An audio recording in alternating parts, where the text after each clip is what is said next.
नमस्कार, बहुत स्वागत है आपका मेरे YouTube चैनल पर।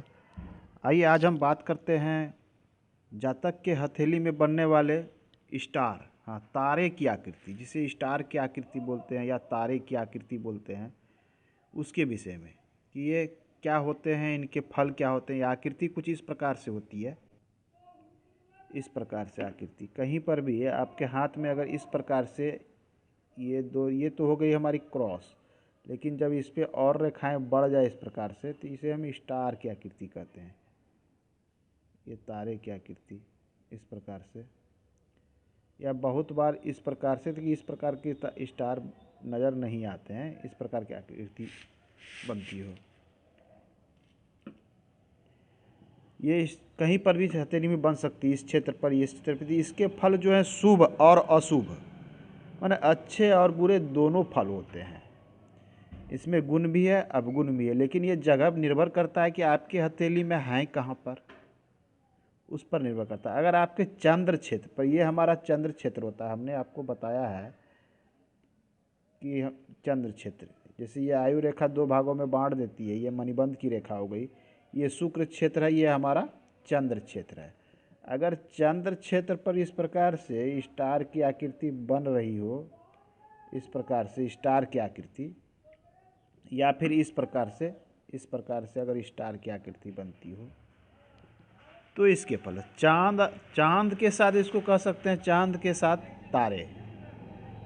ऐसे लोग जो होते हैं अपने बात के बहुत पक्के होते हैं, बात के पक्के, बात के सच्चे, और अपने कार्य के प्रति भी बहुत ही पक्के होते हैं। कार्य मतलब हर चीज़ के ये पक्के होते हैं, ऐसा आप कह सकते हैं। अपने कार्य के प्रति, अपने मतलब लगन, कोई भी कार्य करते हैं पूरी लगन और निष्ठा से करेंगे। ऐसे लोग कार्य के प्रति बहुत ही लगन और निष्ठा से करने वाले पक्के होते हैं। तो चंद्र पर स्टार का पाया जाना मतलब शुभ चिन्ह होता है।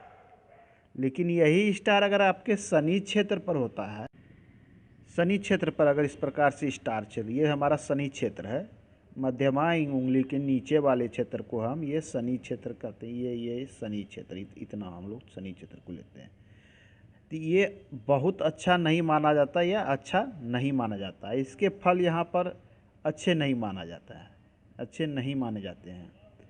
ऐसे लोगों को सफ़ेद चीज़ों का कारोबार या व्यापार करने से तो ज़रूर बचना चाहिए।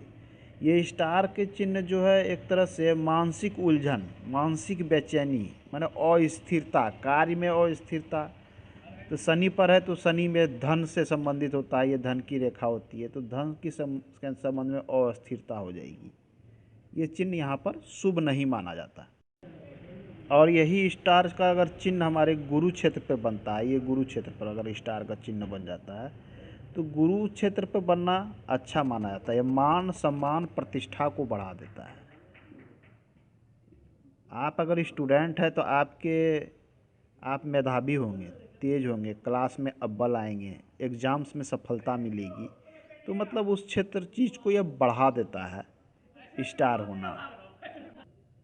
अगर यही स्टार का चिन्ह आपके अंगूठे के मूल क्षेत्र में, ये हमारा अंगूठे का मूल क्षेत्र होता है, यहाँ क्षेत्र पर बनता है, तो यह अंगूठे के जड़ या मूल क्षेत्र इसको हम बोल सकते हैं। तो इस क्षेत्र पे बनना समस्या को बढ़ाना, किसी भी चीज़ की समस्या मतलब बढ़ाना। इस एक तरह से आपको दूसरी क्षेत्र में देखें तो ऐसे लोग सर्दी जुकाम अस्थमा इत्यादि से पीड़ित पाए जाते हैं। देखिए, हमारा उद्देश्य आपको डराना नहीं है, इसलिए हम ऐसे चीज़ों की वर्णन करने से बचते हैं कि आदमी डर जाए, भय से वो सहम जाए, ऐसा नहीं करते हैं। लेकिन चिन्ह होती है जो इस चीज़ को इंगित करती है कि ऐसी समस्या उत्पन्न हो सकती है, शुभ और अशुभ उत्पन्न हो सकते हैं। ऐसे कितना शुभ और कितना अशुभ होगा, ये आपके बहुत कुछ आपके कुंडली पर निर्भर करता है, आपके कुंडली में ग्रह की स्थिति पर निर्भर करता है। इसलिए घबराने की आवश्यकता नहीं है। ऐसे चिन्ह हो तो आप इसके उपाय अच्छे ज्योतिषी से मिलकर आप इसके उपाय कर सकते हैं। छोटे मोटे उपाय में जैसे आप कहा कि डायमंड के आकार का एक पत्थर मिलता है, जिरकन को आप चांदी में मड़वा के ताबीज़ के रूप में आप गले में धारण कर सकते हैं। पूर्णिमा के दिन जो है सफ़ेद मिठाई जो है छत पे रात में तारा को दिखला के पूज दें, एक तरह से पूजा कर दें, उसे दे दें, सुबह बांट दें किसी